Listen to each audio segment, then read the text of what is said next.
Parallel वाला पढ़े थे ना। तो बताइए तो जरा, जब दो प्लेन मिरर पैरेलल ही रखा जाता है, इन बिटवीन एक ऑब्जेक्ट को रखा जाता है, तो बताइए क्या होता है आपका, कितने इमेजेस बनते हैं? इनफाइनाइट। आज कुछ लोग कम है क्या? बहुत कम है, बहुत कल के स्ट्रेंथ से, है ना। आज किस चीज का छुट्टी है? आए?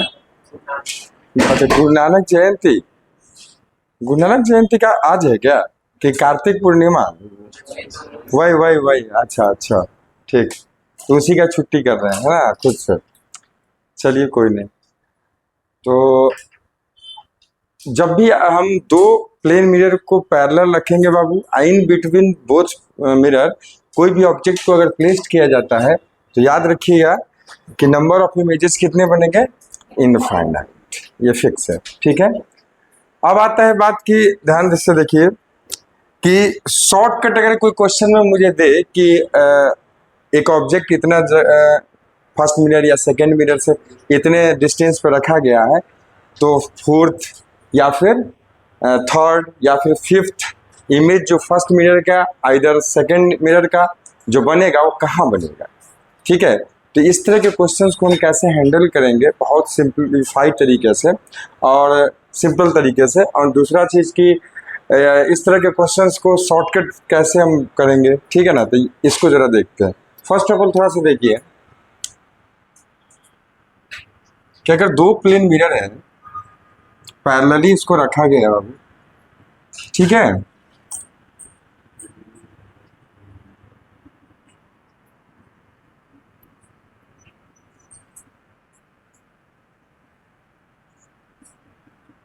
ठीक है, अगर इसके बीच में एक ऑब्जेक्ट रख दिए जाते हैं, ओके, और ये कहा जा रहा है कि ये ऑब्जेक्ट जो है आपका, ये इससे इस मिरर से जो है, कौन सा मिरर है? M1।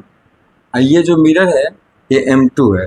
तो M1 मिरर से 2 सेंटीमीटर पर रखा जा रहा है और M2 मिरर से ये रखा जा रहा है 3 सेंटीमीटर पर, ठीक है।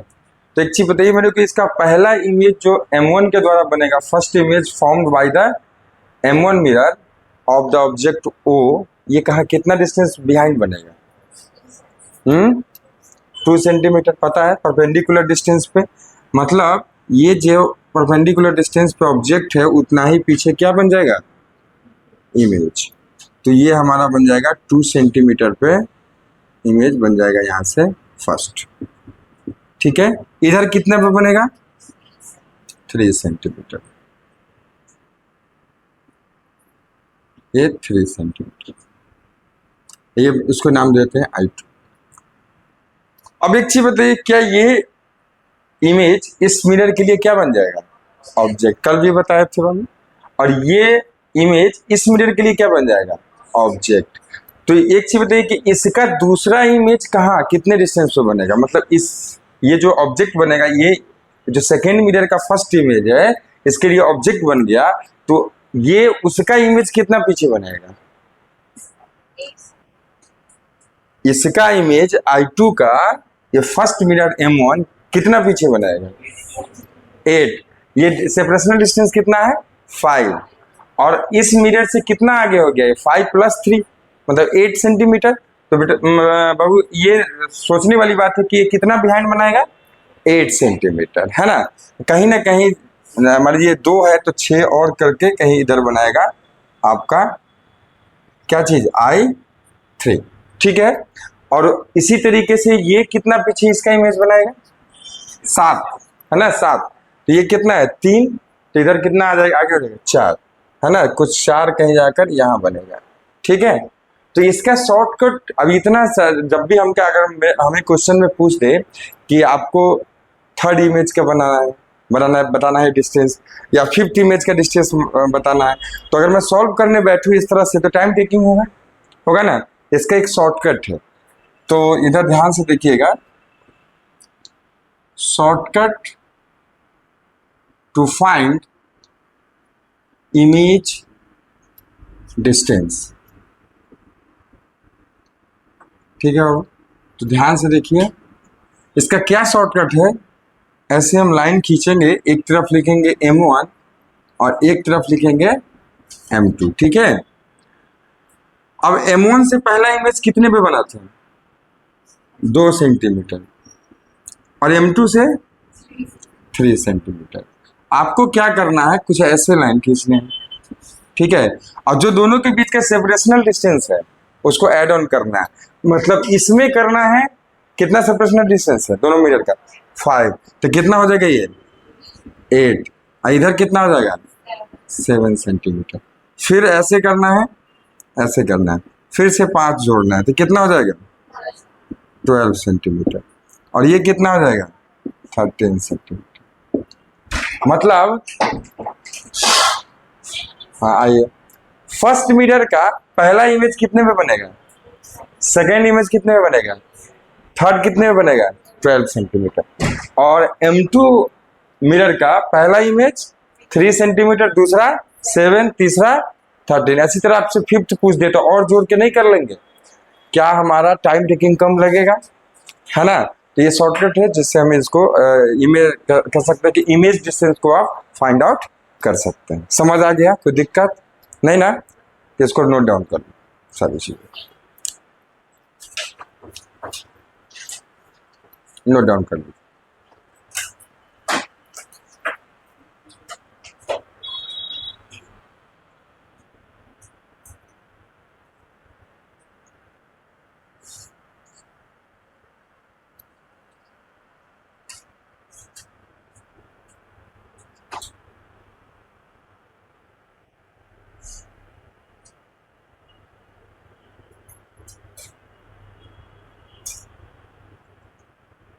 ऐसे भी जो, इधर देखिए बाबू एक मिनट, ऐसे भी जो फाइंड आउट किए थे तो बताइए, इससे दूसरा इमेज कितने पे बना था? 8 पे। इससे कितने पे बना था? 7 से। आप देख सकते हैं M1 से कितने पे है? 8 पे। M2 से कितने है? 7 पे। तो ये फर्स्ट इमेज होगा, ये सेकेंड, और ये थर्ड। ऐसे ही आगे भी हम कर सकते हैं, फोर्थ फिफ्थ निकाल सकते हैं।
लिख लिए?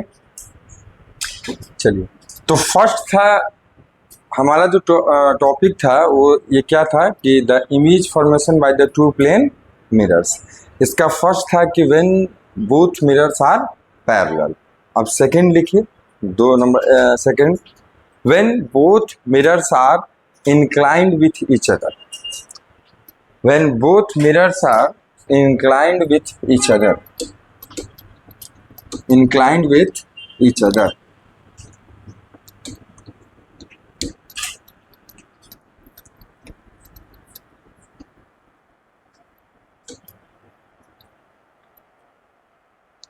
देखिए, जब 2 मिरर्स आपका इंक्लाइंड होगा एक दूसरे से,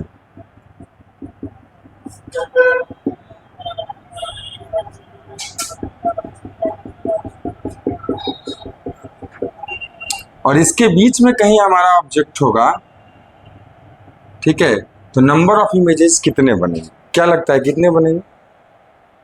कुछ है पता? पढ़े हैं क्या एनसीईआरटी में आगे का कुछ? डेली पढ़ के आना है, ठीक है, थोड़ी सी। चलिए कोई बात नहीं, इधर देखिए, नहीं पता है कोई दिक्कत नहीं, अभी पढ़े नहीं है आप तो नहीं पता है, ऑब्वियस सी बात है, नहीं पता होगी। अब जब भी आप दो इंक्लाइंड कह सकते हैं कि मिरर्स को रखते हैं और एंगल ऑफ इंक्लिनेशन कितना है, थीटा, और दोनों के बीच में अगर कोई एक ऑब्जेक्ट आता है तो कितने नंबर ऑफ इमेजेस बनेंगे ये देखना है, ठीक है। तो फर्स्ट ऑफ ऑल याद रखिएगा कि एक फॉर्मूला होता है n equal to 360 upon theta, n equal to 360 upon theta. अब एक कंडीशंस बनता है इस पे, देखिए ध्यान से, ये जो n की वैल्यू है ये आपका may be odd, may be even and may be fractional, तीनों हो सकते हैं ना। अगर आपका हो सकता है कि n का वैल्यू हमारा क्या जाए, इवन, हो सकता है कि n की वैल्यू क्या जाए ऑड, या हो सकता है कि n की वैल्यू कैसा आ जाए, फ्रैक्शनल। फ्रैक्शनल मतलब पॉइंट में है ना, जैसे 6.5 कुछ इस तरह से, ठीक है। तो हम क्या मानेंगे कि नंबर ऑफ इमेजेस कितने फॉर्म हो रहे हैं, कैसे करेंगे, ठीक है, इसको देखते हैं। अगर ध्यान से रखिएगा कि n की वैल्यू अगर इवन आता है, ठीक है, तो एक case first, if n is even, then number of images formed कितना हो जाएगा, उसको मैं मान लेता हूं नंबर ऑफ इमेज को कितना, कैपिटल N, उसको नाम दे रहे हैं। वो कितना हो जाएगा याद रखिएगा, इवन रहेगा तो कितना हो जाएगा, n-1, एक घटा देना है, ठीक है। इवन जैसे ही से n का वैल्यू आएगा तो कैपिटल N, क्या स्मॉल n और कैपिटल N एक चीज है, नहीं। स्मॉल n क्या है, 360 अपॉन थीटा, थीटा जो भी वैल्यू होगा कोई दिक्कत की बात नहीं है। हमारा एक n की वैल्यू आएगी और उससे हम फाइंड आउट करेंगे कि नंबर ऑफ इमेजेस कितने बन रहे हैं। तो नंबर ऑफ इमेजेस को हम डिनोट कर रहे हैं या सिंबॉलिकली रिप्रेजेंट कर रहे हैं कैपिटल N से, जो कि कितना हो जाएगा, n-1। इवन है तो सीधा कुछ सोचना ही नहीं है, इतना हो जाएगा, ठीक है। Next case two, if n is odd, n हमारा ऑड होगा, and object is placed symmetrically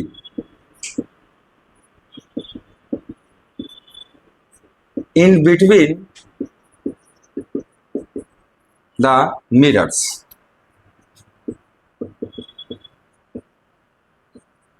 ठीक है, then number of images form कितना हो जाएगा, कैपिटल N इक्वल टू, अगर सिमेट्रिकली प्लेस्ड होगा और ऑड होगा तभी हमें सोचना है सिमेट्रिकली प्लेस्ड है या असिमेट्रिकली प्लेस्ड है। इवन में सोचने की बात नहीं है, कोई नीड नहीं है। तो हमारा अगर ऑड आ रहा है स्मॉल n की वैल्यू, देन हम ये बात का पता करेंगे कि क्या वो सिमेट्रिकली प्लेस्ड था या असिमेट्रिकली प्लेस्ड था। अब सिमेट्रिकली क्या है, असिमेट्रिकली क्या है, अभी बताएंगे, टेंशन नहीं लेना है, ठीक है। तो अगर सिमेट्रिकली प्लेस्ड है तो आपको फिर से वही करना है, n-1, ठीक है। अगर असिमेट्रिकली होगा तो क्या करना है, सीधा n, जो n की वैल्यू होगी वही रह जाएगा, ठीक है। अब केस 2 में दो कंडीशंस बनते हैं, 1 और सेकंड चलो लैंग्वेज हम लिखवा देंगे, पहले तो इसको सबको नोट डाउन करिए।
हो गया।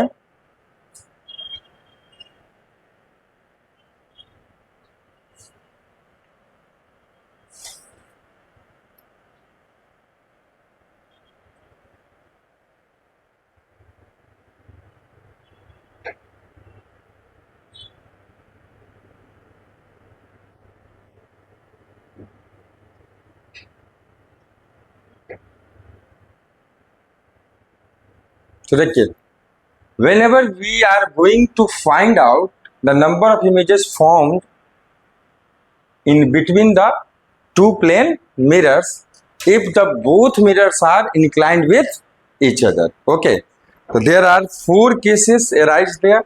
For in first case, if n is even, then number of images formed by the mirror, both mirrors, is n minus 1. If n is odd, then we have to think about placement of the regarding the placement of the object. Object is either placed symmetrically or asymmetrically. If the object is placed symmetrically, then number of images formed is n minus 1. If the object is placed asymmetrically, then number of images formed by the both mirror is n, only n. ठीक है, तो लिखिए second case 2 का second condition, इसमें दो conditions हैं। ठीक है, तो दूसरा हम आपको लिखवा देते हैं डायरेक्ट, लिखिए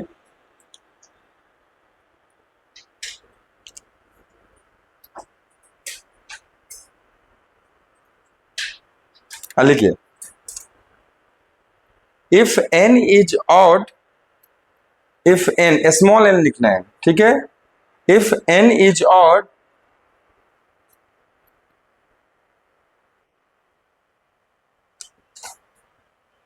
and object is placed asymmetrically in between the mirrors,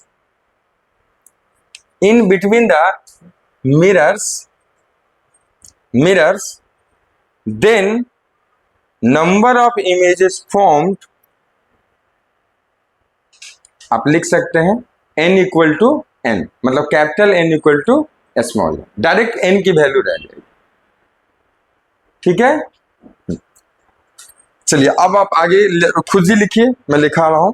case third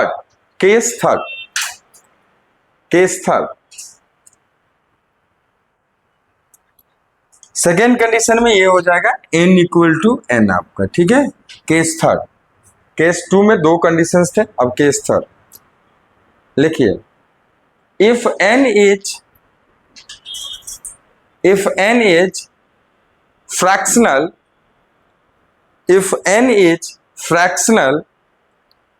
then the number of images formed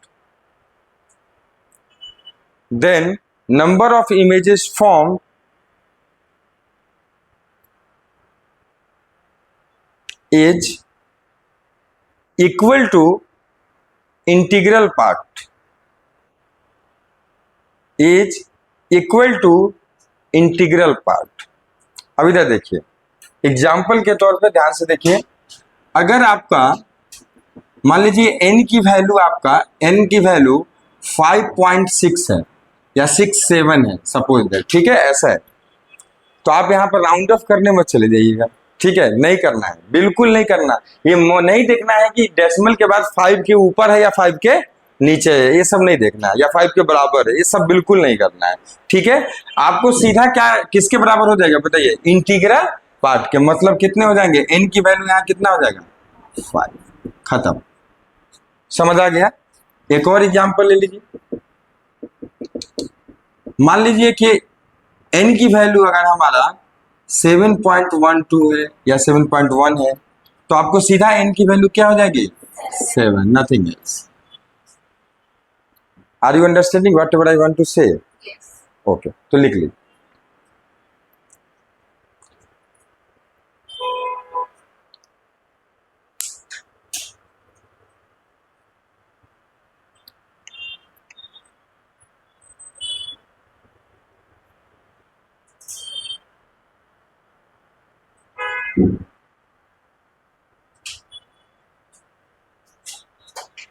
example से बाबू जरूर लिख लीजिएगा, वो आपको काम देगा।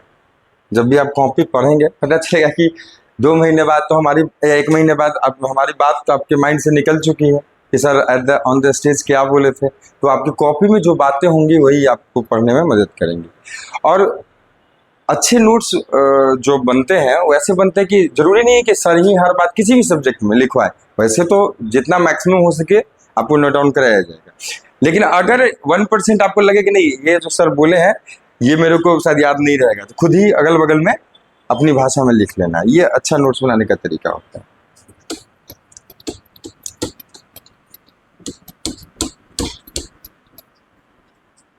वैसे हमारी पूरी कोशिश रहेगी कि नोट्स में आपके जितने मैक्सिमम चीजें हो सब हम नोट डाउन जरूर करा दें।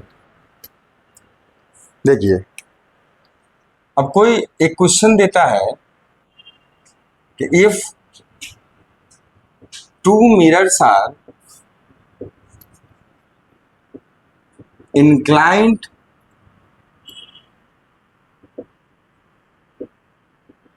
with each other at an angle 72 degree, ठीक है, then find out the number of images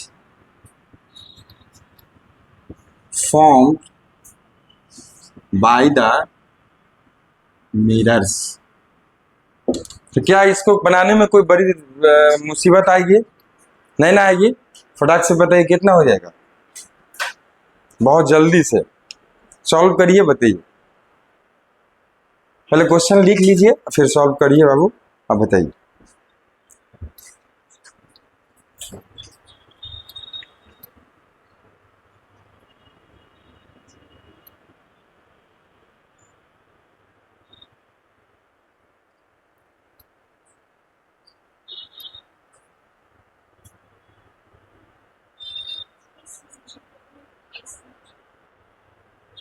symmetrical है कि एसिमेट्रिकल है? पहले n की वैल्यू निकालिए तो बाबू, 5 आ रहा है। अब वही चीज के लिए हम मेंशन नहीं किए हैं। बहुत अच्छी बात है आपने पूछा है।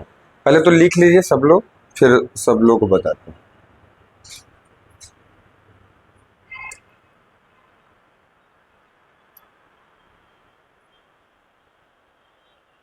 अब इसी क्वेश्चन से बाबू आपको मैं बताऊंगा कि कैसे सिमेट्रिकली प्लेस्ड किया जाता है और कैसे असिमेट्रिकली प्लेस्ड किया जाता है।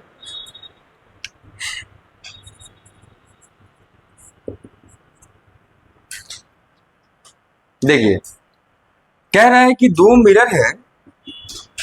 मिरर है और इसको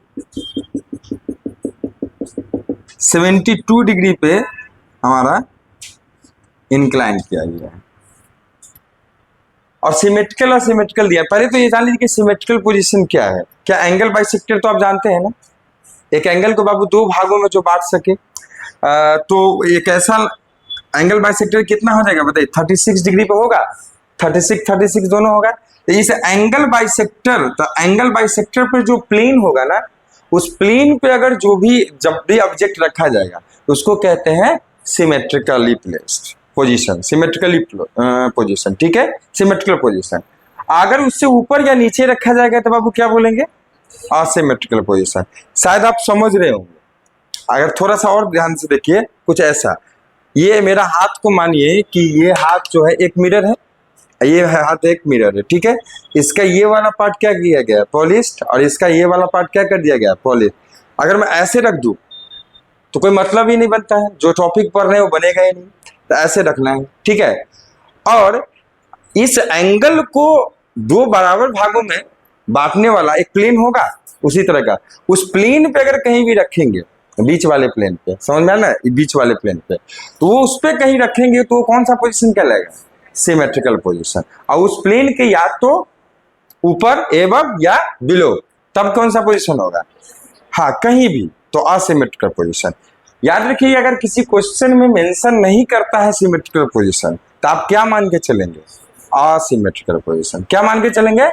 असिमेट्रिकल, याद रखिएगा सिमेट्रिकल होगा तो मेंशन करेगा, इसी के लिए मैंने मेंशन नहीं करा था। तो आपका असिमेट्रिकल पोजीशन है, असिमेट्रिकल पोजीशन है तो नंबर ऑफ इमेजेस कितने हो जाएंगे, जो आया है n की वैल्यू, स्मॉल n हमारा यहाँ कितना आया था बाबू 5, तो आप क्या बोलेंगे कि the number of images found by both mirrors is 5। Okay, चलिए 99% केस में असिमेट्रिकल कंडीशन ही रहता है, लेकिन 1% अगर रहेगा तो आपको मेंशन कर देगा, आप वो भी जानते हैं कैसे करना है, वो कर लेंगे, ठीक है, वो भी उसको बताने की जरूरत नहीं, बता चुका हूं मैं। हो गया, चलिए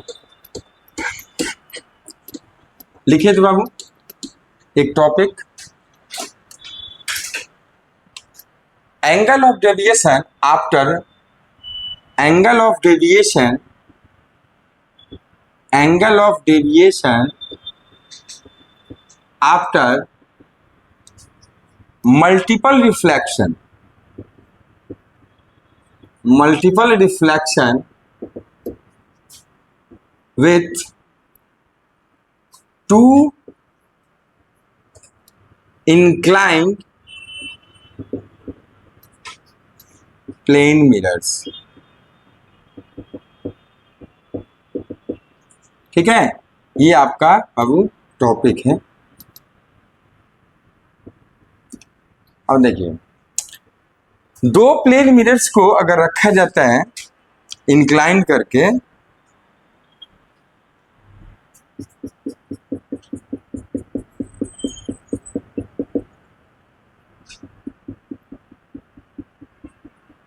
मान लीजिए एंगल ऑफ इंक्लिनेशन कितना है आपका थीटा, ठीक है, और मल्टीपल रिफ्लेक्शंस हो रहे हैं इसमें, ठीक है, तो उसके बाद टोटल क्या कर रहा है एंगल ऑफ डेविएशन कितना होगा, इसके लिए हमको देखना है, ठीक है। तो अब देखिए कैसे करते हैं, जैसे सपोज दैट मान लीजिए कि एक रे इस तरह से इंसिडेंट हुई इस पे, एक मिरर पे, अब कोई भी M1 कोई M2 जो मानना है मान सकते हैं, M1 मान लेते हैं, इसको M2 मान लेते हैं, मिरर नेम हमने दे दिया, ठीक है। अब ये जब इंसिडेंट हुआ तो बताइए रिफ्लेक्ट होकर किधर जाएगा, इसके लिए कल हमने बहुत अच्छे से आपको बताया था बाबू कि क्या सबसे पहले क्या डालते हैं नॉर्मल, कहाँ पे डालते हैं मिरर पे, इंसिडेंट पॉइंट पे, इंसिडेंट पॉइंट कौन सा ये है, तो इंसिडेंट पॉइंट पे बाबू हम क्या डालेंगे नॉर्मल। अब नॉर्मल क्या होता है, उस इंसिडेंट पॉइंट पे मिरर के साथ कितनी एंगल होगी इसके 90, इधर से भी और इधर से भी, ठीक है। तो आप बताइए ये एंगल कितना हो जाएगा, एक मान लेते हैं कोई ना कोई एंगल होगा, मान लेते हैं कितना अल्फा, ठीक है। अब ये रिफ्लेक्ट होके कहीं ना कहीं कहाँ जाएगा, इस मिरर पर जाएगा, ठीक है, इस मिरर पे जाएगा, ध्यान से देखिए थोड़ा और हम बेहतर कर देते हैं, रुकिए,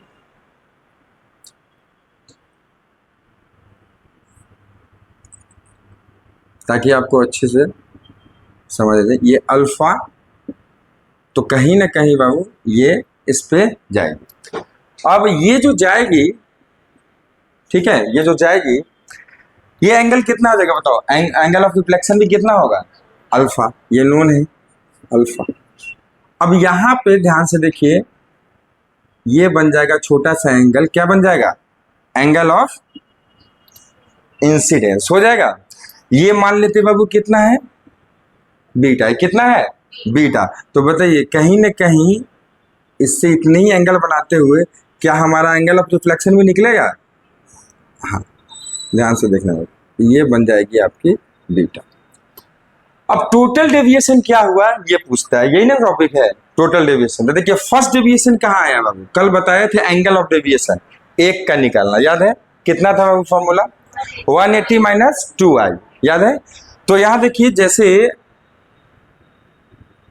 ये क्या ऐसा जाता कि नहीं जाता, तो यहां से ये फर्स्ट डेविएशन मिला, ये फर्स्ट डेविएशन मिला, ये कितना मिला तो मान लेते हैं डेल्टा वाई, और यहां से फिर देखिए ये ऐसा जाता, अरे जाता कि नहीं जाता, यहां से बाबू ये सेकेंड डेविएशन मिला, ये कितना मिला डेल्टा 2, ठीक है। तो टोटल डेविएशन की अगर बात कर दे, टोटल डेविएशन ये आपका कितना हो जाएगा बताइए, delta equal to delta 1 plus delta to.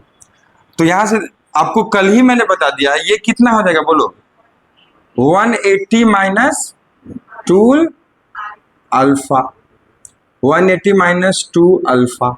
ये कितना हो जाएगा बाबू, फिर से 180 माइनस टू बीटा। अब इसको दोनों को जोड़ दीजिए, कितना आ जाएगा, माइनस, हाँ तो टू अल्फा प्लस, माइनस को हम क्या कर दिए, कॉमन ले लिए, इसको एज इट इज रखते हैं, ठीक है।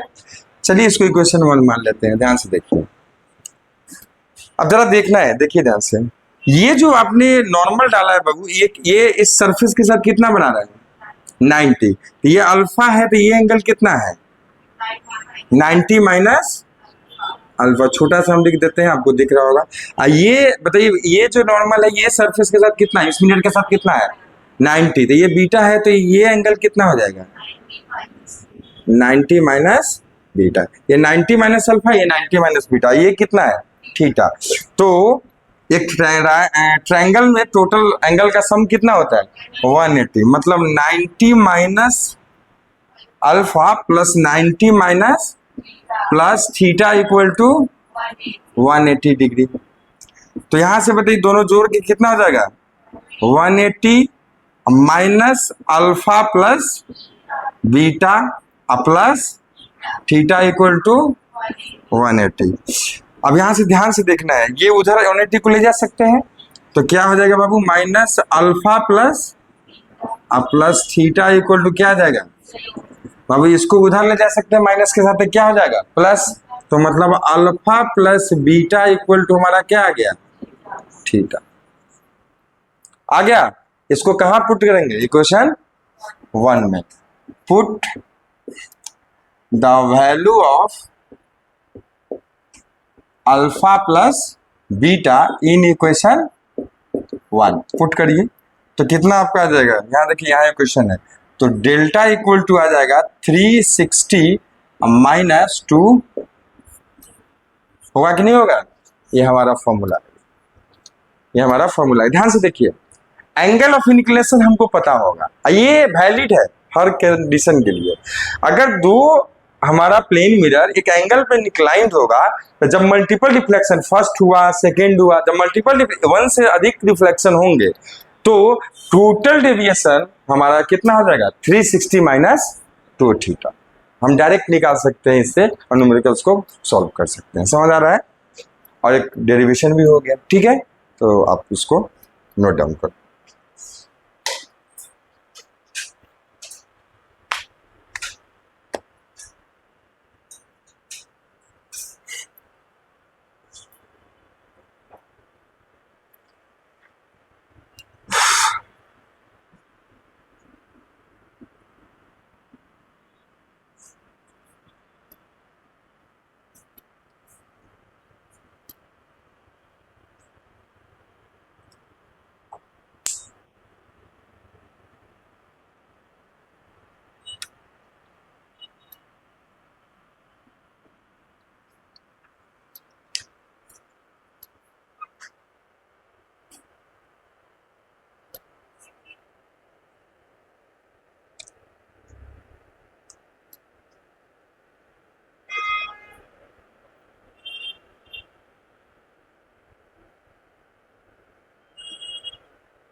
हो गया?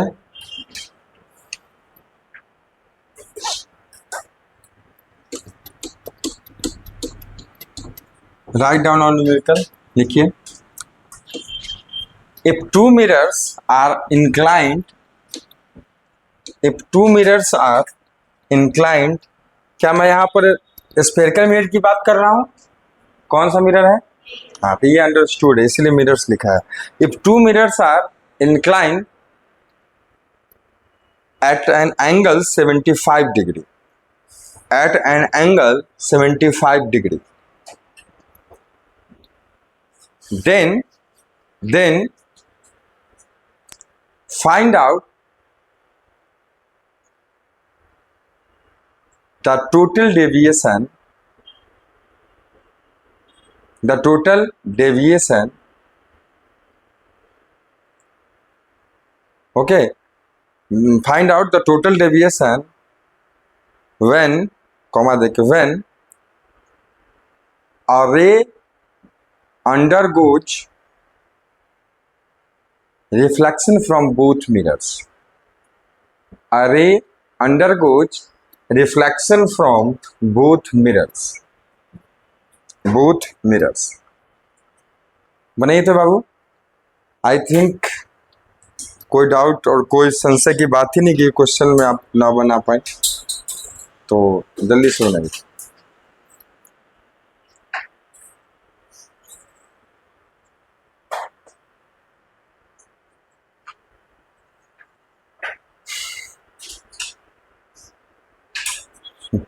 कितना आया? 210, 210 ना, कोई दिक्कत नहीं। सब लोग का आया? जिनका नहीं है जल्दी से कर लीजिए। क्या मुझे बनाना पड़ेगी? बनाना पड़ेगा? नहीं, चलिए नेक्स्ट लिखिए एक और question.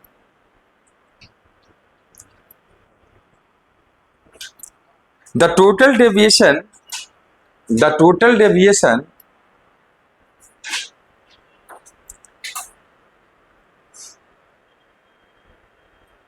of a light ray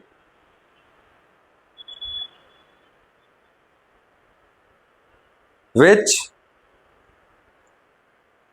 emerges out after the two reflections, TWO2 दो वाला, after the two reflections from the mirrors which is inclined with each other, sorry which are कर दीजिए, which are inclined with each other, which are inclined with each other, full stop, then लिखिए find the angle of inclination, find the angle of inclination of the mirrors, find the angle of inclination of the mirrors। बनाइए। क्या छूट गया? बताइए कहाँ? Angle of देखना पड़ेगा क्योंकि मैंने मन से आपको क्वेश्चन दिया था। दिखाएं। The total deviation of a light ray which emerges out after two reflection from the mirrors which are inclined with each other. ठीक है, तो लिखिए find the angle of inclination, deviation नहीं इंक्लिनेशन। ठीक है, निकालिए। हाँ,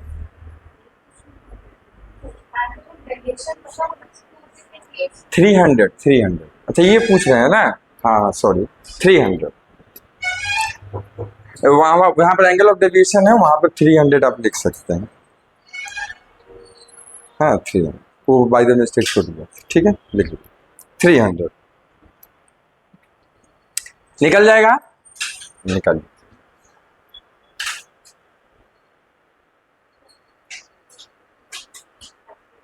30। बहुत बढ़िया। तो आपको एंगल ऑफ इंक्लिनेशन देगा तो डेविएशन निकाल सकते हैं, डेविएशन देगा तो इंक्लिनेशन निकाल सकते हैं। कोई दिक्कत आएगी? बहुत ही इजीली। ठीक है, अब आती है बात कि यहाँ पर कि इसी चीज को अगर नॉर्मल मेथड से बना दे जाए तो अच्छा खासा सारा चीज कैलकुलेट करना पड़ेगा। आप समझ रहे हैं ना मैं क्या कह रहा हूँ? अब देन आपको कहाँ तक पहुंचेंगे? आंसर तक पहुंचेंगे। तो सारा मेहनत मैंने पहले ही थ्योरी में कर दिया है। उसके बाद आपको आपके पास एक शॉर्टकट फॉर्मूला मिल गया है जिससे आप बहुत जल्दी बना लेंगे। ठीक है, अब आता है आगे कि प्लेन मिरर्स में बाबू अब एक चीज बस और रहा जो हमें पढ़ने की जरूरत है, वो है आपका जब भी एक रिफ्लेक्शन होता है, मान लीजिए एक री इंसिडेंट करता है एक प्लेन मिरर पे और रिफ्लेक्शन अकर्ड होता है, तो उस दौरान में या फर्स्ट एक क्वेश्चन बनता है कि मैं इंसिडेंट रे को किसी एंगल से क्लॉकवाइज या एंटी क्लॉकवाइज मैं अगर मोड़ रहा हूँ, उसको डेविएट कर रहा हूँ, तो क्या डेविएशन आएगा हमारा, जो हमारा प्रीवियस क्या था, रिफ्लेक्टेड रे था उसमें। ठीक है, पहला तो ये आता है। दूसरा एक आता है कि अगर मैं मिरर को पहले के पोजीशन से क्लॉकवाइज या एंटी क्लॉकवाइज अगर मैं उसको मोड़ रहा हूँ एंगल के साथ, किसी एंगल के साथ, देन क्या डेविएशन आएगा प्रीवियस रिफ्लेक्टेड रे में, उससे कितना ज्यादा एंगल पे अब फाइनल जो हमारा नया जो रिफ्लेक्टेड रे मिलेगा वो प्रीवियस पोजीशन से कितने एंगल से शिफ्ट हो जाएगा। बोले तो अगर वो या तो क्लॉकवाइज होगा या एंटी क्लॉकवाइज होगा। इसमें दोनों पे क्वेश्चंस आते हैं और दोनों को मिलाकर भी क्वेश्चंस आते हैं। ठीक है, तो हेडिंग डालिए rotation of rotation of rotation of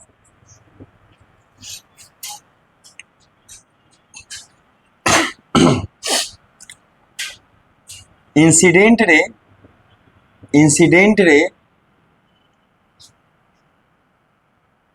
and mirror, दोनों में से दोनों को देखेंगे एक एक करके।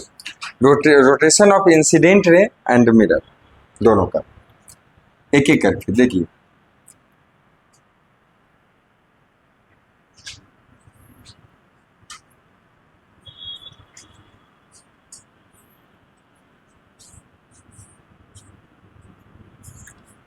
मान लीजिए एक री इंसिडेंट हो रहा है ऐसा, ये कौन सा इंसिडेंट से कल पढ़ाए थे? Normal incident. तो बताइए रिफ्लेक्टेड किधर जाएगा?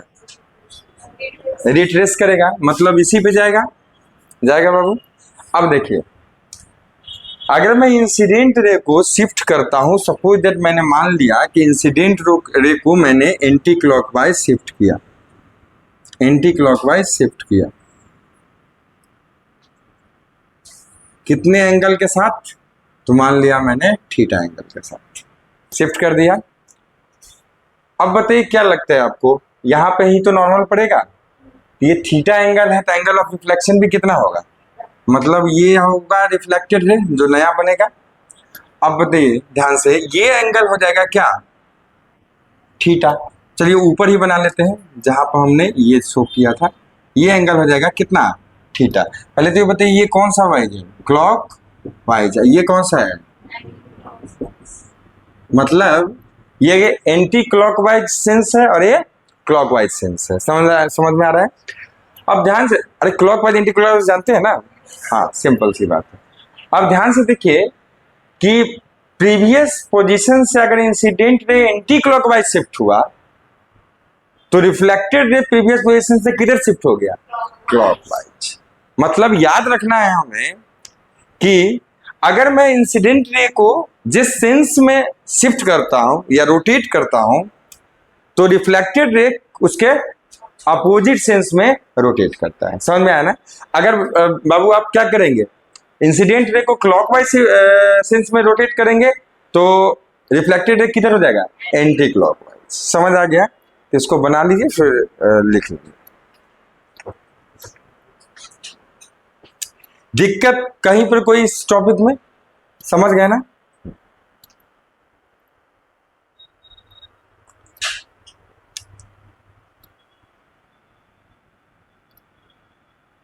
इसको और छोटा कर दीजिए।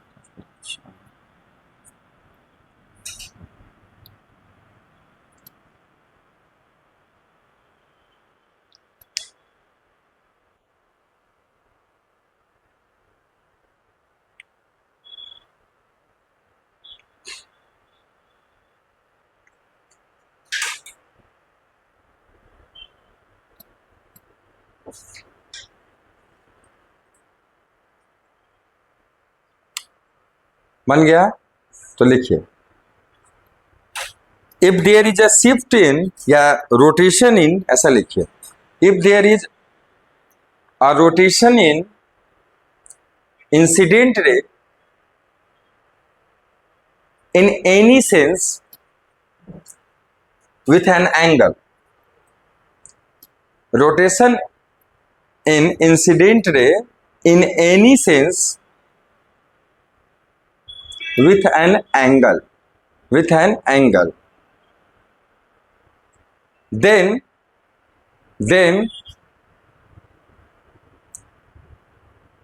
the reflected ray rotates in opposite sense with same angle, with same angle, opposite sense with same angle। ठीक है? अच्छा, एक चीज बताइए, इधर देखिए, जैसे एक एग्जाम्पल के तौर पर हम ले लेते हैं, ये इंसिडेंट रे, बाबू ध्यान से देखिएगा,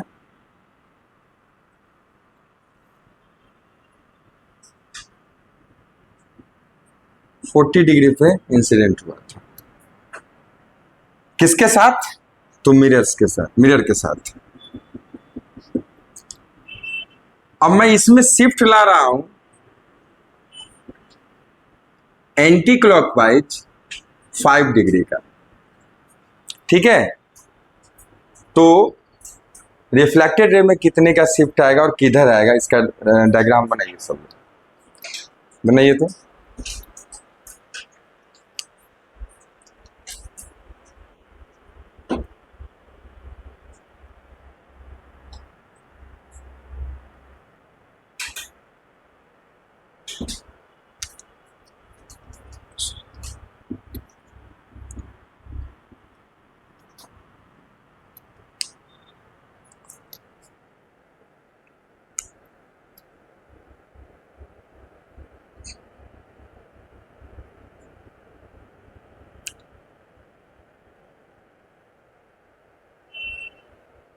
एरो दोनों इंसिडेंट रे है, तो दोनों का एरो किधर होगा? इधर देखिए, दोनों का एरो किधर होगा? इस तरफ। हाँ।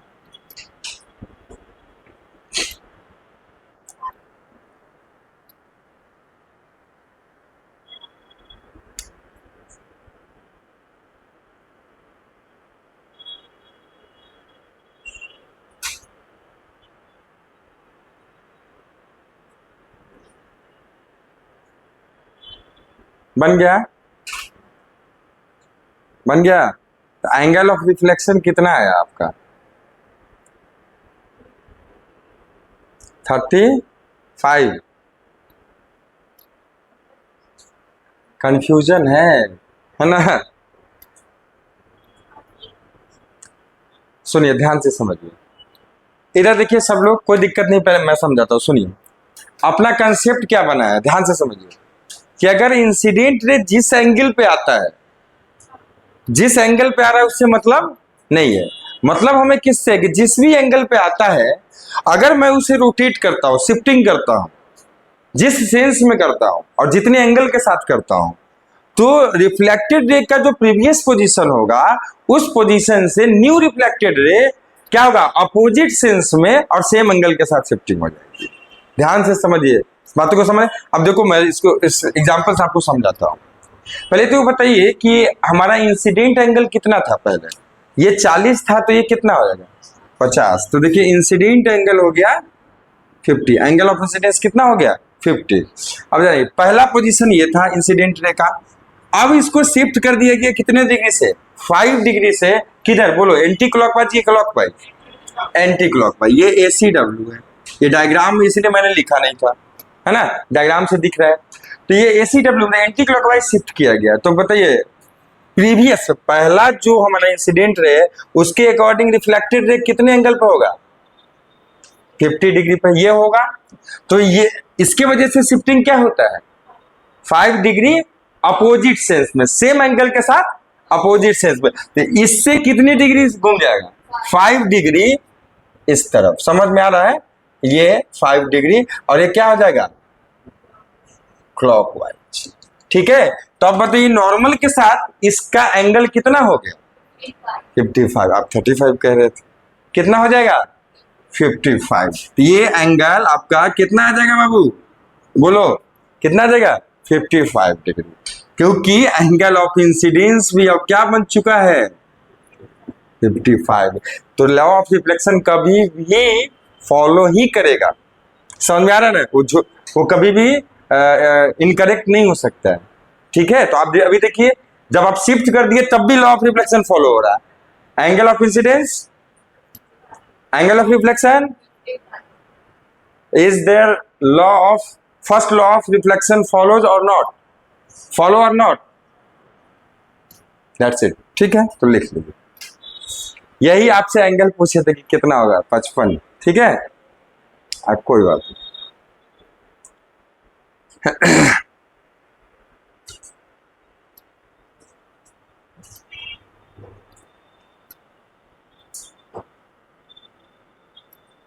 चलिए, तो आई थिंक कि इंसिडेंट रे के रोटेशन में आपको कंसेप्ट समझ में आ गया। अब किसका करना है? मिरर्स का। तो देखिए,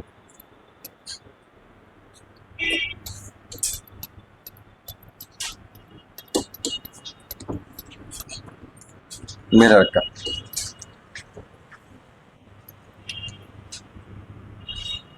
अभी देख लेते हैं। देखिए, मिरर पे पहले नॉर्मल इंसिडेंस से ही आपको समझ आ जाएगा अच्छे से।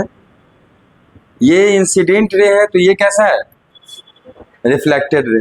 अब मिरर को मैंने क्या किया, ध्यान से देखिएगा। मिरर का न्यू पोजीशन बन गया, ये न्यू पोजीशन बन गया ये। मतलब मिरर हमारा, ध्यान से देखिए, शिफ्ट हो चुका है। आप दोनों तरीके से इसको दोनों तरफ से देख सकते हैं। इधर से कितना का रोटेशन हुआ है? जो भी एंगल होगा, मान लीजिए एंगल कितना है? थीटा, तो ये भी एंगल कितना हो जाएगा?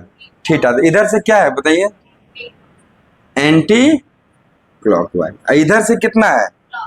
क्या है? पहले तो क्लॉकवाइज है और एंगल कितना है? थीटा। थीटा एंगल के साथ क्या हो गया? क्लॉकवाइज। और ये हो गया थीटा एंगल के साथ एंटी क्लॉकवाइज। आप किसी एक सेंस से देख लो। ठीक है, मान लीजिए, ध्यान से समझिए, पहले जो मिरर था तो हमारा जो इंसिडेंट रे और रिफ्लेक्टेड रे यहाँ था। ठीक है, अब क्या लगता है आपको, नॉर्मल में कितने की शिफ्टिंग आई है? नॉर्मल पहले यही था। अरे तभी तो रिट्रेस करता है पाथ को, कल बताए थे ना। तो बाबू नॉर्मल ये था, अब नॉर्मल कितने से शिफ्ट हो चुका है बताइए? ये थीटा एंगल नीचे गया ना, तो ये भी नॉर्मल भी किधर जाएगा? इस तरफ। देखिए, ये अब नया नॉर्मल बन चुका है। अरे बना कि नहीं बना? बनाना है। अब नॉर्मल का भी शिफ्टिंग कितना का हो चुका है? थीटा। ये भी तो कितने से शिफ्ट हो गया? ध्यान से देखिएगा, समझिए बाबू। ये हमारा क्या है बोलिए? मिरर। ये था नॉर्मल, ध्यान से देखना। आपने शिफ्ट करा, तो नॉर्मल को, आपने मिरर को अपने प्रीवियस पोजीशन से कितना शिफ्ट करा? थीटा। तो ये नॉर्मल भी अपने प्रीवियस पोजीशन से कितना शिफ्ट हुआ? That's it. क्या कोई दिक्कत है? नहीं। तो अब ये थीटा से अगर शिफ्ट हो गया, ध्यान दीजिए, तो आपको क्या लगता है कि आप न्यू रिफ्लेक्टेड, अब पहले तो ये बताओ मेरे को कि इसको कोई चेंज नहीं किया जाएगा। अभी इंसिडेंट रे यही माना है, अब इसमें कोई चेंज नहीं। सिर्फ चेंज किसमें हो रहा है? पहले चेंज किसमें करना था? Incident ray. इंसिडेंट रे का पोजीशन वही रहेगा। तो अब बताइए, एंगल ऑफ इंसिडेंस क्या पहले कितना था? 0। अब कितना बन चुका है? थीटा। तो एंगल ऑफ रिफ्लेक्शन भी कितना होगा? थीटा। ध्यान से देखिए बाबू, तो एंगल ऑफ रिफ्लेक्शन अगर थीटा होगा, तो क्या ये थीटा है तो ये भी कितना हो जाएगा? थीटा। मतलब प्रीवियस जो रिफ्लेक्टेड रे था, यही था ना, उससे कितनी पोजीशन अब बदल चुकी है? 2 थीटा। कितना? 2 थीटा। और किस सेंस में? तो सेम सेंस में, मतलब एंटी क्लॉक वाइज। और कितने एंगल के साथ? 2 थीटा के साथ। तो ध्यान से समझिएगा कि आपका जो क्या बोलते हैं आपको, नॉर्मल का शिफ्टिंग जिधर होता है, जिस सेंस में होता है, उसी सेंस में हमारा न्यू रिफ्लेक्टेड रे भी रोटेट हो जाता है। मतलब नॉर्मल अगर आपका एंटी क्लॉकवाइज हो रहा है, तो सीधा समझिए ना, आपको ये मान के चले, ये मानेंगे कि ये मानेंगे? आप इसको देखेंगे, हो तो दोनों राइट दोनों है, लेकिन आप इसको ध्यान रखेंगे, कहा गया सॉरी इसको ध्यान रखेंगे, ठीक है, इसको ध्यान में रखने की जरूरत नहीं है। ये देखिए ये जो है हमारा एंटी क्लॉकवाइज, सही तो है, ये भी तो एंटी क्लॉकवाइज, क्लॉकवाइज क्यों हम लिख रहे थे, सॉरी, अरे ये भी कैसा है एंटी क्लॉकवाइज, तो बस बात खत्म, क्लॉकवाइज क्यों लिख रहे थे बाय द मिस्टेक, समझ में आ रहा है? तो दोनों क्या है, देखो ये कैसा है एंटी क्लॉकवाइज, ये भी कैसा है एंटी क्लॉकवाइज। तो आपको सिंपल समझना है बाबू कि मिरर को आप जिस सेंस में क्या करेंगे, रोटेट करेंगे, उसी सेंस में हमारा न्यू रिफ्लेक्टेड रे रोटेट होगा, बट जिस एंगल से मिरर को करेंगे उसके कितने एंगल से होगा, डबल, है ना। ये बाय द मिस्टेक हम लोग क्लॉकवाइज लिख रहे थे, ठीक है, दोनों सेंस तो सेम है, एंटी क्लॉकवाइज और एंटी क्लॉकवाइज, बस खत्म, तो लिख लीजिए।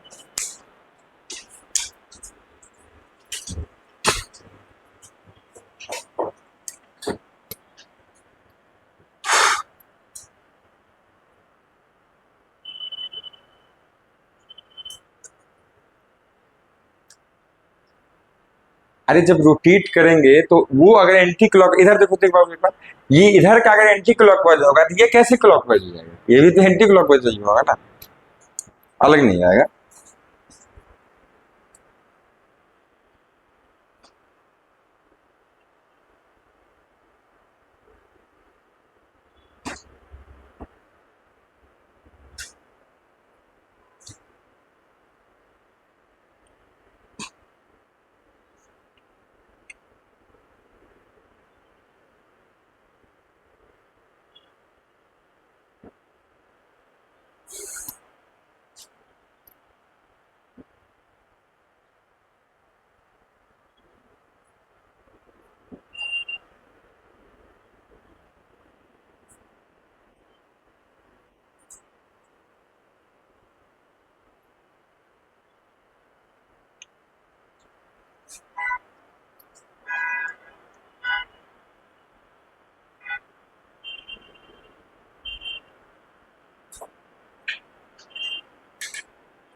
हो गया, चलिए तो लैंग्वेज लिख लीजिए।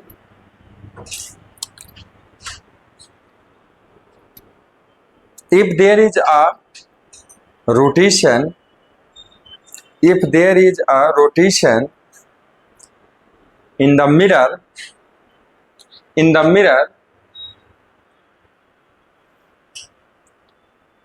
with an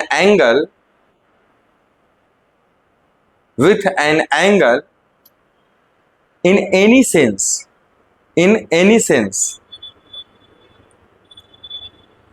then the new reflected ray will rotate with double angle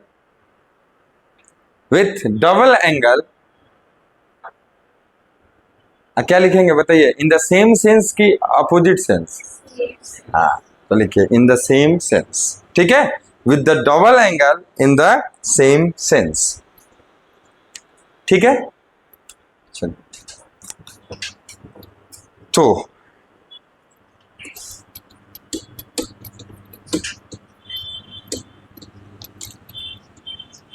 एक बार ध्यान से देखिए, एक बार हम इसको रिकैप कर लेते हैं इस टॉपिक को, ठीक है बाबू। रिकैप क्या कर रहे हैं कि पहला कर रहे हैं कि अगर आप इंसिडेंट रे को रोटेट करते हैं थीटा से जिस भी सेंस में, तो reflected new reflected ray previous reflected ray से कितना रोटेट हो जाता है, अपोजिट सेंस में सेम एंगल के साथ, कोई दिक्कत नहीं। अगर आप मिरर को किसी एक सेंस में, या तो either you rotate the mirror in clockwise direction और एंटी क्लॉकवाइज डायरेक्शन, व्हाटएवर, है ना। अगर आप रोटेट करते हैं तो आपका new reflected ray previous reflected ray के पोजीशन से कितने से रोटेट हो जाएगा, डबल एंगल के साथ, सेम सेंस में क्या अपोजिट सेंस है, सेम सेंस, समझ गए वही। तो हमारा क्वेश्चन ये थ्योरी हो चुका है, इस पर एक न्यूमेरिकल देखते हैं, ठीक है।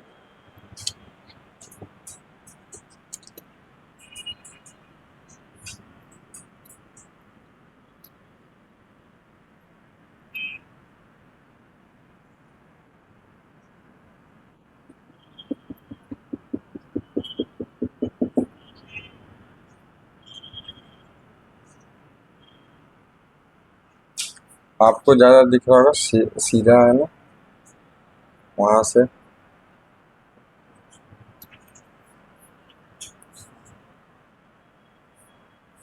जो भी एंगल है, ठीक है, ये एंगल दिया गया है आपका 30 डिग्री। तो ध्यान से देखिएगा, पहले तो इसको बनाइए, इस डायग्राम को, फिर क्वेश्चन मेंशन करा, इसको बना लीजिए।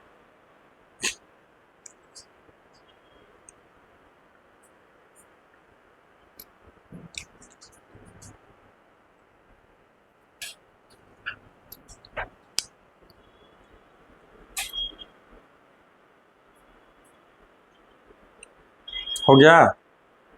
तो लिखिए, क्वेश्चन लिखिए। The incident ray, the incident ray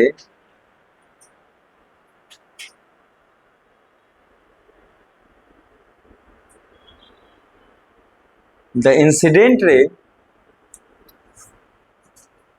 is rotated by 15 degree in anti-clockwise direction, in anti-clockwise direction, and mirror is rotated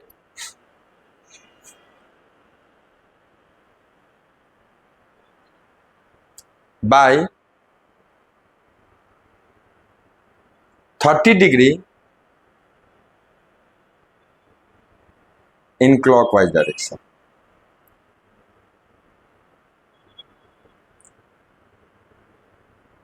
Okay, find the total rotation, अब ब्रैकेट में लिख दीजिए शिफ्ट, शिफ्ट ब्रैकेट में शिफ्ट रोटेशन का shift close, ठीक है, bracket, फिर of new reflected ray from previous position, बनाइए, बनाइए।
हो गया 75 टोटल एमिशन। आपका भी वही आ रहा है, तब तो लगता है 2-3 लोग का आ रहा है, तो सही होना चाहिए। वैसे हमारे पास आंसर नहीं, मैंने तो माइंड से बना के क्वेश्चन दिया था। अभी देखते हैं, ठीक है। वो पहले तो एक चीज बताइए, इंसिडेंट रे का कितना शिफ्टिंग है बताइए।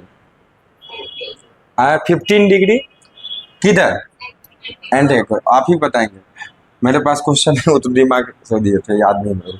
तो आपको 15 डिग्री इसको शिफ्ट किया जाए anti clockwise, 15 degree anti clockwise. अब मिरर को किधर कर किया जा रहा है, क्लॉकवाइज, कितने से 30 डिग्री। मतलब मिरर जो है हमारा क्या इस तरह से शिफ्ट होगा, ये कौन सा वाइज होगा, एंटी क्लॉकवाइज। तो हमें क्या बनाना पड़ेगा, क्लॉकवाइज। तो इस तरह से कुछ है ना, ये शिफ्टिंग है। तो देखिए कहीं भी आप देख लो, यहां भी देख लो चाहे यहां देख लो, दोनों क्या है, क्लॉकवाइज है ना। ये क्लॉकवाइज, क्लॉकवाइज कितना बताइए, एंगल 30 डिग्री। तो 30 डिग्री क्लॉकवाइज। अब देखिए दोनों के वजह से हमारे पास कंसेप्ट है। पहले की वजह से कंसेप्ट क्या है कि जितने डिग्री से और जिस भी सेंस में होता है तो उतने ही एंगल के साथ अपोजिट सेंस में शिफ्टिंग होती है। इस वजह से किधर शिफ्टिंग हो जाएगी बताइए, कितने डिग्री से। मैं यहां लिख रहा हूं सॉल्यूशन में, शिफ्ट, टोटल शिफ्ट की बात कर रही। पहले की वजह से कितना हो जाएगा बताइए, 15 डिग्री किस सेंस में, क्लॉकवाइज। होगा कि नहीं होगा। और इसके वजह से बताइए, इसके वजह से सेम सेंस में डबल एंगल के साथ, तो बताइए क्लॉकवाइज है तो क्लॉकवाइज ही होगा, और कितने एंगल के साथ, 60 डिग्री के साथ। तो आप यहां क्या डालेंगे, प्लस की माइनस, प्लस। अगर क्या होता एंटी क्लॉकवाइज तो क्या डालते हैं, माइनस। माइनस प्लस जिसमें आएगा, जिस सेंस का आएगा उसके अकॉर्डिंग हम आंसर, वो मैग्नीट्यूड होगा, माइनस प्लस से कोई फर्क नहीं पड़ता। तो अब बताइए ये हो जाएगा आपका 60 डिग्री, बताइए कौन सा, क्लॉकवाइज। तो टोटल शिफ्ट कितना हो गया, 75 डिग्री। अब बताइए क्या हो जाएगा, क्लॉकवाइज या एंटी क्लॉकवाइज, क्लॉकवाइज, क्लॉकवाइज। तो खत्म आंसर। क्या कुछ इसमें ज्यादा करने की जरूरत है, हमारा जैसा भी क्वेश्चन देगा दोनों मिलाकर देगा, अकेला देगा, हम लोग कर लेंगे, कोई दिक्कत की बात नहीं है। ठीक है, जल्दी से नोट डाउन कर लीजिए।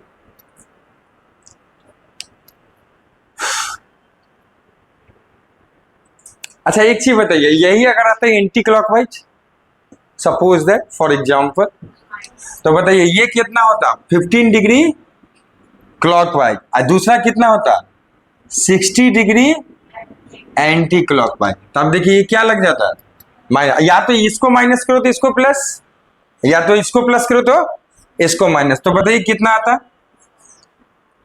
कितना आता, 45, कितने के साथ, माइनस, माइनस के साथ। तो मतलब ये क्या कह रहा है, एंटी क्लॉकवाइज। तो क्या माइनस का कोई सिग्निफिकेंस है यहाँ पे, नहीं। मतलब हमें सिर्फ याद रखना है कि 45 डिग्री से किधर ही रोटेट हो जाएगा, एंटी क्लॉकवाइज। समझ में, माइनस प्लस तो हम अपने मन से लिए हैं, ठीक है। वो डिसाइड करेगा कि वो क्लॉकवाइज है या एंटी क्लॉक, और वो आप पे डिपेंड करता है। आप क्लॉकवाइज को पॉजिटिव ले लो तो एंटी क्लॉकवाइज को कोई बच्चा लेगा, मान लीजिए क्लॉकवाइज को क्या लेगा, पॉजिटिव, तो उसका एंटी क्लॉकवाइज क्या आएगा, नेगेटिव। कोई बच्चा अगर एंटी क्लॉकवाइज को पॉजिटिव लेगा तो क्लॉकवाइज क्या आएगा, नेगेटिव। ये उस पर डिपेंड करता है। तो माइनस हैज नो सिग्निफिकेंस, सिर्फ मैग्नीट्यूड की बात होगी यहाँ पर। समझ में आ रहा है, चलिए। या ऐसा भी कर सकते हो, अगर माइनस प्लस, चल सर ये ऐसा बोलिए कि जिसमें माइनस नहीं आए, तो एक तरीका है, कैसे कर सकते हैं बताइए।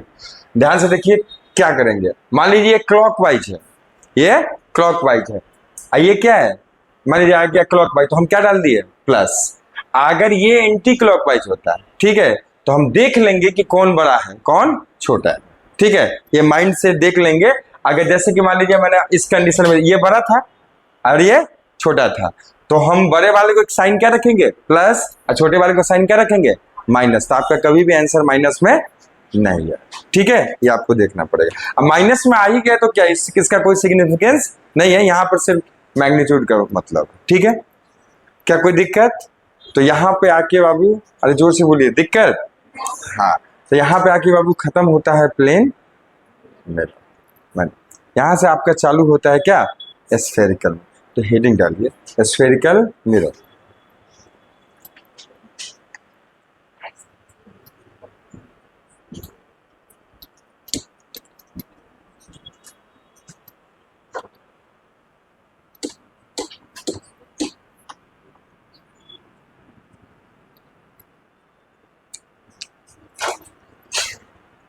क्लास 11 में इधर देखिए बाबू, क्लास 11 में टॉर्क पढ़े हैं ना, तो टॉर्क क्या होता था, या तो एंटी क्लॉकवाइज या क्लॉकवाइज। एक सेंस को आप क्या मानते थे, पॉजिटिव, दूसरे को क्या मानते थे, नेगेटिव। तो आपका अगर नेगेटिव में आ रहा है, इसका मतलब है कि जो टोटल शिफ्टिंग हुआ है दोनों की वजह से, चाहे वो इंसिडेंट रे का शिफ्टिंग की वजह से और साथ में मिरर के शिफ्टिंग की वजह से, दोनों की शिफ्टिंग की वजह से टोटल शिफ्टिंग जो है आपके माने हुए, आप जिस डायरेक्शन को पॉजिटिव मानेगा है उसके अपोजिट में हो रहा है। समझ में आ रहा है? तो ये माइनस का मतलब है, तो यहाँ कोई दिक्कत नहीं है, माइनस है या प्लस है। ठीक, चलिए अब आता है स्फेरिकल मिरर। हेडिंग डालिए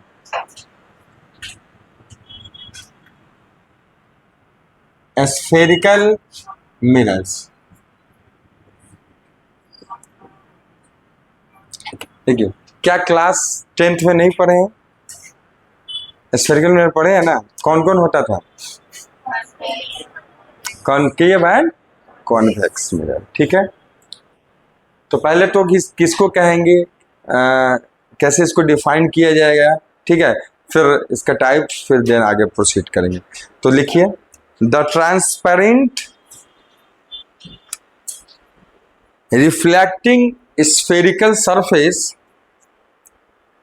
the transparent reflecting spherical surface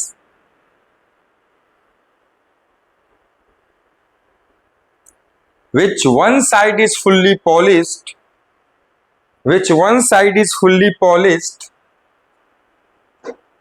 and other side is left for the reflection,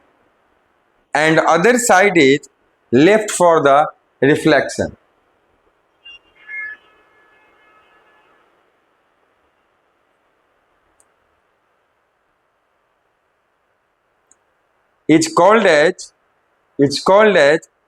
spherical mirror.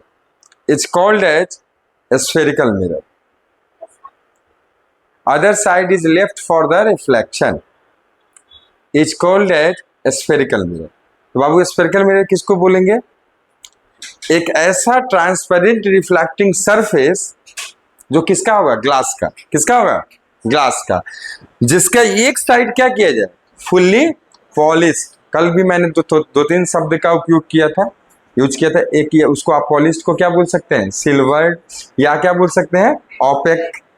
And other side is left for the reflection is known as the spherical mirror. ठीक है बाबू, spherical mirror आपका दो प्रकार का होता है, एक concave और दूसरा कॉन्वेक्स। तो लिखिए, there are two types of spherical mirror, जो कि हमारे सिलेबस में है। There are two types of spherical mirror.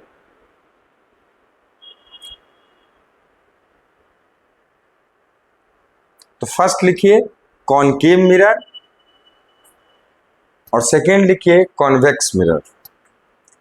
First लिखिए कॉनकेव मिरर एंड सेकेंड लिखिए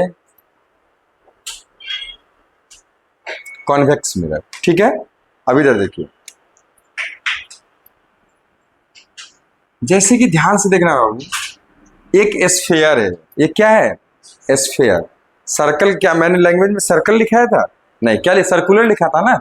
ये टू डायमेंशनल, सर्कुलर क्या होता है, एक वायर को मोड़ दीजिए, टू डायमेंशनल चीज है, उसकी एरिया क्या है, टू डायमेंशनल है। लेकिन एक स्फीयर है, जैसे सपोज दैट ग्लोब है ना, उस टाइप की चीजें, जैसे कि फुटबॉल है ना, उस वॉलीबॉल, इस तरह का।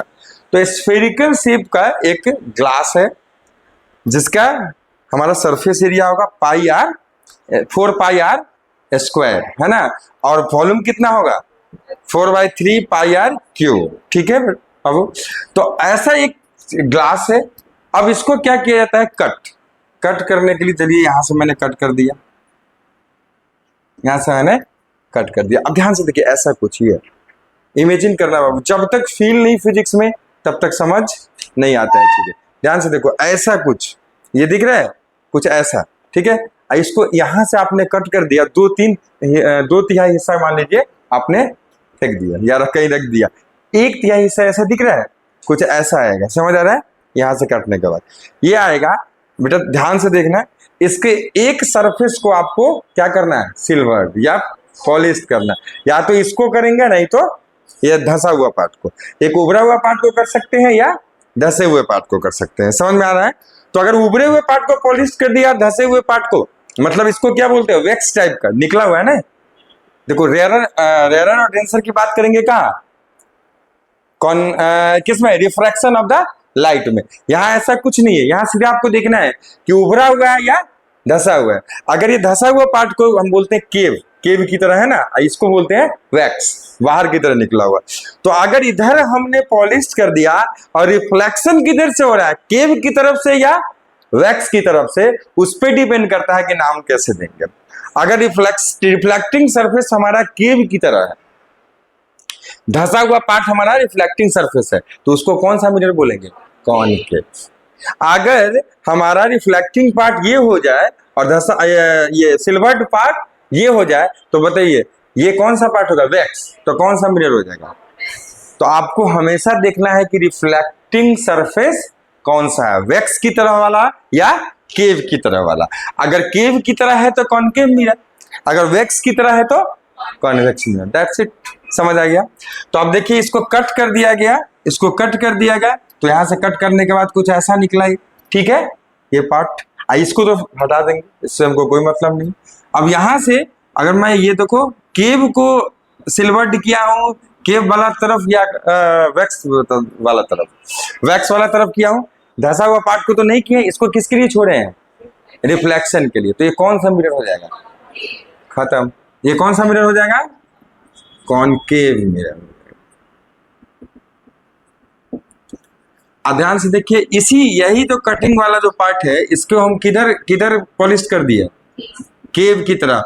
रिफ्लेक्शन के लिए कौन सा छोड़ दिए, वैक्स की तरह। रिफ्लेक्शन को महत्व देना कि रिफ्लेक्टिंग साइड कौन सा है।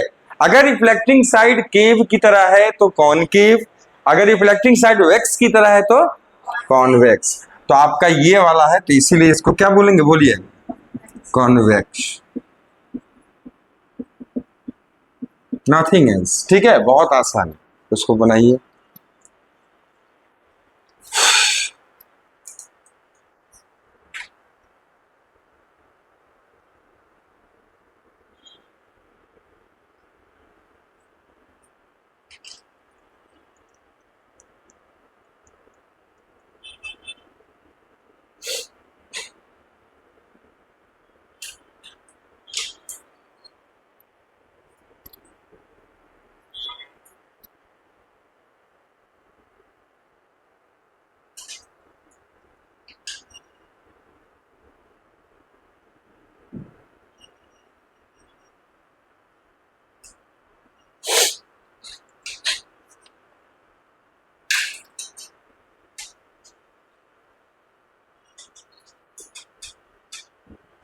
हो गया। अब देखिए, अक्सर देखेंगे कि फिजिक्स में लोग या किसी भी सब्जेक्ट में, खास करके फिजिक्स में, अगर मैं इस जो भी सब्जेक्ट है उसकी बात करूं जिसके लिए हम लोग मिले हैं, तो 1.5 घंटे के लिए, तो कहने का मतलब आपको कि लोग क्या करते हैं या बच्चे क्या करते हैं, चीज़ों को बेवजह क्या करते हैं, उसको डिफिकल्ट करने की कोशिश करते हैं, है ना। बहुत ही चीज़ें सरल होती है, बहुत ही चीज़ें सिंपल होती है ना, सिंप्लीफाई तरीके से उसको समझा जा सकता है। तो चीज़ों को एकदम हमको आसान रखना है, सिंपल रखना है, और सारी चीज़ें हमको समझ आता है। बस की पॉइंट को हमको क्या करना चाहिए, क्लिक करना चाहिए, है ना। और माइंड में बाबू थोड़ा सा मैं कहूँगा कि फिजिक्स में इसको जब भी आप क्लासरूम में बैठते हैं तो एकदम इसको ओपन करके रखना है और समझदारी के साथ पढ़ाई करनी है, ठीक है। समझदारी से, अगर कहने का मतलब कि आप अगर समझ के पढ़ेंगे तो चीज़ें लॉन्ग ड्यूरेशन के लिए आपको यहाँ याद रहेगा, ठीक है। तो आपको कोशिश करना है कि जितना हो सके रटना नहीं है, रटा हुआ चीज़ 2 दिन 4 दिन 10 दिन 1 महीना 2 महीना 1 साल आप रख सकते हैं। फॉर एवर के लिए कौन सा चीज़ रह जाता है, समझा हुआ। तो अंडरस्टैंडिंग डेवलप करिए क्या है कि हाउ कैन, या कह सकते कि कोई भी चीज कैसे वर्क कर रहा है, क्या हो रहा है, क्या टॉपिक चल रहा है ना, क्या मतलब कि पढ़ाया जा रहा है, और उसको हम समझदारी के साथ समझ लेंगे तो हमको चीजें लॉन्ग ड्यूरेशन के लिए रहेगी। ठीक है, तो चलो बाबा, अब इसको बात ये आता है कि कुछ टर्मिनोलॉजी है जिसको पढ़ना बहुत जरूरी है। ठीक है, अब फिर हम डिफाइन करते हुए बढ़ेंगे कॉनकेव और कॉन्वेक्स को आगे चलेंगे। ठीक है, टर्मिनोलॉजी आप जानते होंगे, अंडर 10 में पढ़े होंगे, पूल है ना, और बताइए क्या क्या सुने हैं, फोकस, हाँ, centre of curvature, radius of curvature, है ना, ये सारी बातें आप प्रिंसिपल एक्सिस ये सब पढ़े हैं। ठीक है, जैसे देखो बाबू, अभी अभी कुछ लिखिए हेडिंग वाली, टर्मिनोलॉजी,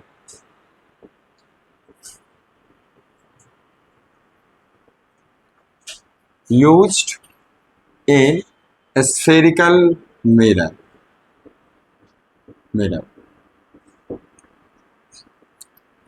हम डिफाइन करना भी सिखा देंगे स्फेरिकल मिरर को, मतलब कॉनकेव को, कॉन्वेक्स को, वो आगे डिफाइन करेंगे। ठीक है, टेंशन नहीं लेना है, पहले टर्मिनोलॉजी को समझ लेते हैं। ये देखिए, ये एक स्फेयर का पार्ट होता है जिसका कहीं ना कहीं क्या होगा बोलो, सेंटर होगा ना।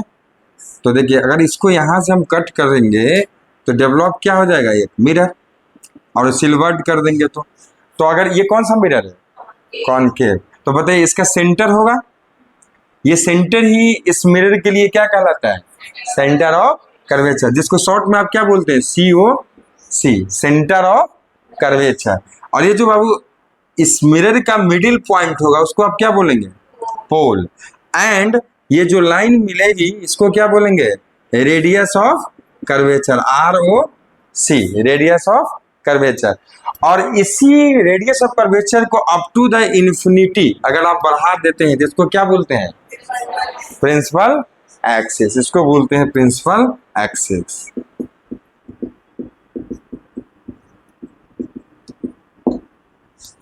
है ना, तो क्या क्या हमने सीखा, पोल, COC, centre of curvature, radius of curvature और प्रिंसिपल एक्सिस। फोकस आगे समझ लेंगे, कोई दिक्कत नहीं, फोकस एंड फोकल लेंथ इसको देख लेंगे, इसमें कोई दिक्कत है, अच्छे से समझ गए तो इसको लिख लीजिए। अब इसका डेफिनेशन तो नहीं निकालना पड़ेगा, the middle point of the mirror is known as the pole, ये सब आप जानते हैं ना, ये पूछने जा रहा है आपको ये क्लास 12 के पेपर में।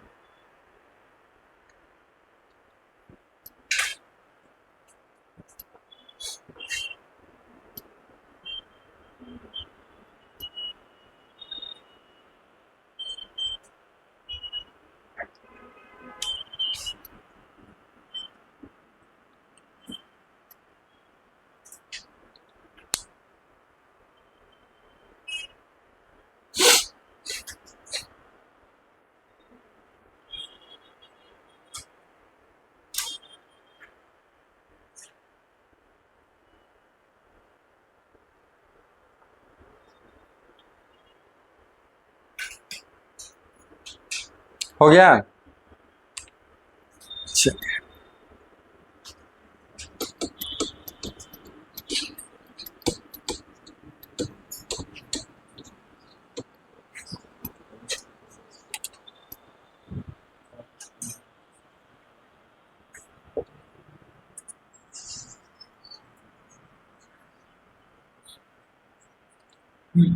Concave mirror. ठीक है, तो हेडिंग कर, अब यहां से डिटेल में पढ़ेंगे।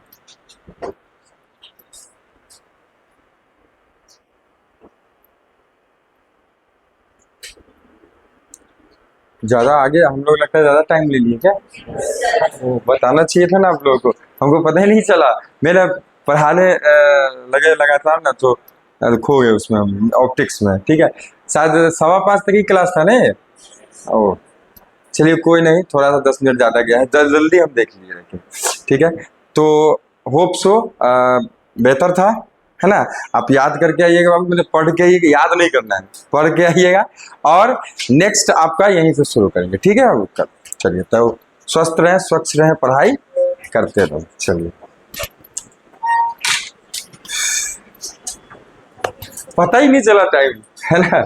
अच्छा इसको यहीं रखा जाता है क्या? ऑफिस में।